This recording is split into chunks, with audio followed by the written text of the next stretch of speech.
Bin Hambal ini adalah seorang ulama besar, cerdas ulama besar, imam madhab ini hebat.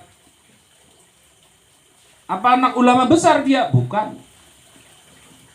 Tapi ada amalan yang luar biasa, tarbiyah yang dilakukan oleh ibunya. Tarbiyah yang dilakukan oleh ibunya apa? Bagaimana dia? Ibunya itu setiap 5 waktu mengantarkan Imam Ahmad bin Hambal itu dari dia masih kecil. Jadi dari masih kecil. Nah, kalau kita itu punya kewajiban memastikan anak kita yang umur 7 tahun sholat. Kan begitu? Mewajibkan supaya anak kita itu sholat. Umur 7 tahun. Umur 9 tahun ketika mengajarkan sholat umur 7 tahun. 9 tahun dia itu kok masih meninggalkan sholat boleh pukul. Jadi, tapi Imam Ahmad bin Hambal bagaimana? Dari kecil. Dalam riwayat umur 2 tahun itu sudah sholatnya jamaah di masjid itu. Bayangkan itu. Subuh-subuh pun diantar sama ibunya itu. Diantar sama ibunya. Bahkan di musim dingin, yang dinginnya luar biasa, itu sampai ibunya itu malam-malam itu sudah masak air dulu. Nah, nanti dicampur dengan air yang dingin supaya buat wudhu itu nggak kedinginan. Nah, setelah wudhu dipakaikan mantel, ya, dipakaikan baju yang tebal, pakai mantel, tutup telinga dan lain-lain, sudah diantar ke masjid. Amalannya seperti itu, tarbiyah yang dilakukan oleh ibundanya itu. Jadi sudah istiqomah sampai dengan 5 tahun. Anak 5 tahun, coba bayangkan sekarang ada anak 5 tahun istiqomah 5 waktu di masjid. Ada itu. Ini 5 tahun itu yang namanya Imam Ahmad bin Hambal itu mendengar dia mau ada ulama besar di masjid nanti mau memberikan kajian ba'da subuh. Wah, ini kalau begitu nanti mesti rame. Itu yang namanya Imam Ahmad bin Hambal itu jam 1 sudah siap-siap mau berangkat itu.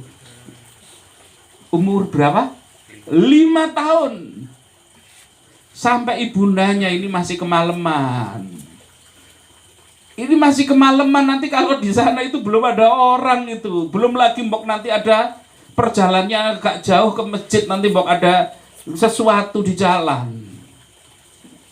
Dilarang oleh bundanya. Maka dikatakan oleh Imam Ahmad bin Hambal, kalau bukan karena ibuku yang melarang, saya pasti berangkat itu. Coba. Ini tarbiyah yang luar biasa. Lah kita lakukan apa enggak? Ini wong anak subuh udah jam 5:30 dibangunkan susah aja, kita masih pelan-pelan kok. Ya sudahlah, kasihan, nanti ditunggu lagi 15 menit lagi, kan begitu. Ini. Kita begitu kok. Ini. Belum lagi kisah lagi, ini biar banyak kisahnya ini. Sebagai contoh misalkan Rabi'ah bil Adawiyah itu. Rabi'ah Adawiyah ini adalah seorang perempuan ahli tasawuf juga, sufi ini. Jadi alimnya luar biasa itu. Rabi'ah ini di dalam didikan keluarganya dari keluarga yang sangat miskin. Ini kan sangat terkenal Rabi'ah Adawiyah ini. Terkenalnya luar biasa. Sezaman dengan yang namanya Imam Hasan Al-Basri. Itu sezaman dengan Imam Hasan Al-Basri. Termasuk berarti golongan tabi'in. Nah,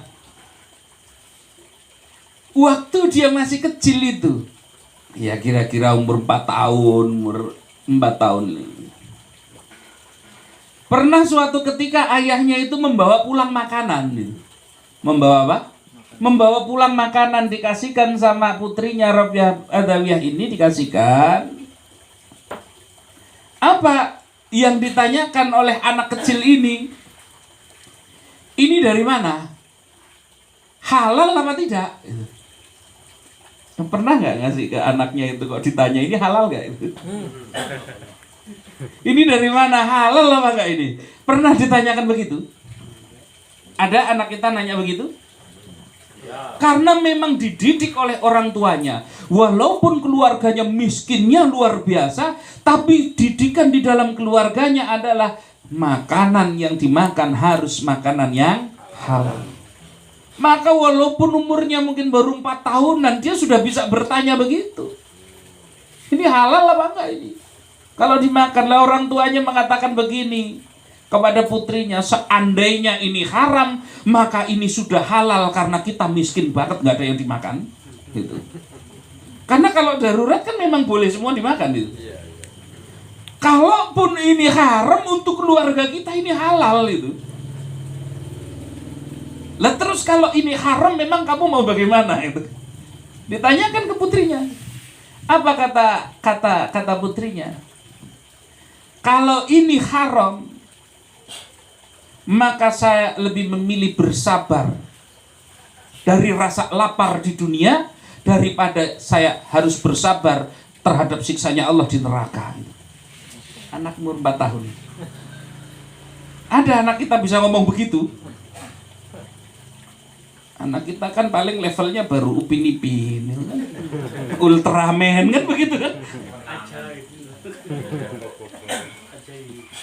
Coba. Begitu. Ini anak-anak kecil yang luar biasa ini. Pernah suatu ketika Husain itu lagi duduk. Husain bin Ali bin Abi Thalib ini lagi duduk. Teman-teman sebayanya yang umur-umur 3 tahun, 4 tahun itu semua lagi pada main-mainan itu. Pada main-mainan, guyon-guyonan, lari-larian itu. Ini yang namanya Husain itu cuma duduk diam tok itu. Duduk diam itu. Didatangi itu sama salah seorang sahabat bertanya, kenapa kamu kok nggak ikut main gitu? Itu teman-temanmu udah main, kenapa kamu ikut main itu?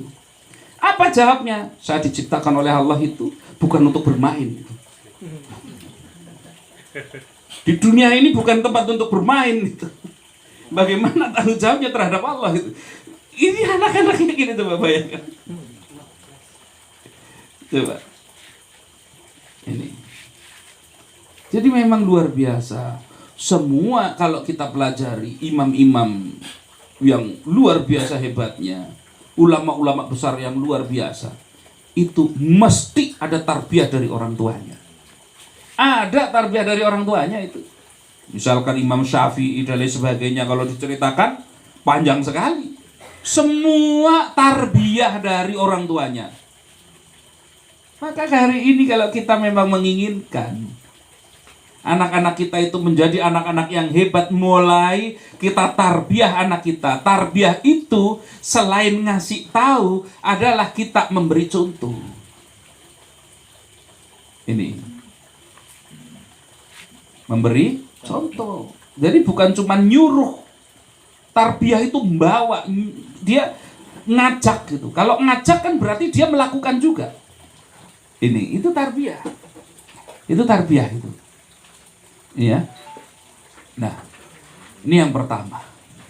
Jadi rahasia supaya kita itu bisa menjadikan anak kita menjadi anak yang solih dan solihah, yang pertama dari orang tuanya dulu.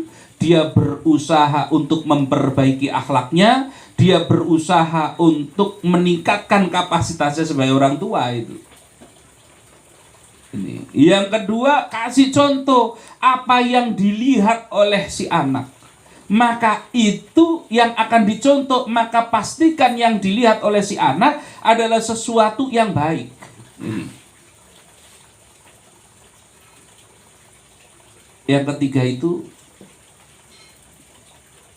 selalu senantiasa hubungkan setiap perbuatan, segala sesuatu, setiap perbuatan hubungkan selalu dengan Rasulullah Shallallahu Alaihi Wasallam.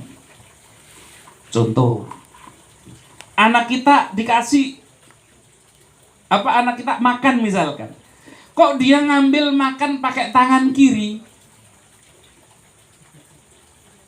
Maka apa yang kita sampaikan ke anak? Bagus sih kalau kalau kita mungkin kadang ada yang menyampaikan, oh jangan pakai itu, pakai tangan apa manis atau apa. Bukan. Yang lebih baik adalah oh jangan pakai tangan kiri. Kalau pakai tangan kiri, Rasul nggak suka. Rasulullah nggak suka kamu pakai tangan kanan supaya Rasulullah seneng gitu. Pakai sendal, oh pakai tangan apa? Pakai kaki kanan dulu. Biar Rasulullah senang. Mau melakukan ini, oh lakukan ini biar Rasul senang. Mau lakukan biar Rasul senang. Terus seperti itu. Maka akan timbul yang namanya mahabbah di dalam hati si anak itu. Karena apa? Karena setiap segala sesuatu timbangannya adalah ini Rasul senang apa enggak? Ini kira-kira kalau saya lakukan ini Rasul kecewa apa enggak sama saya ini? Itu akan menimbulkan yang namanya mahabbah. Jangan kita itu seringkali menghubungkannya urusan dunia. Itu loh.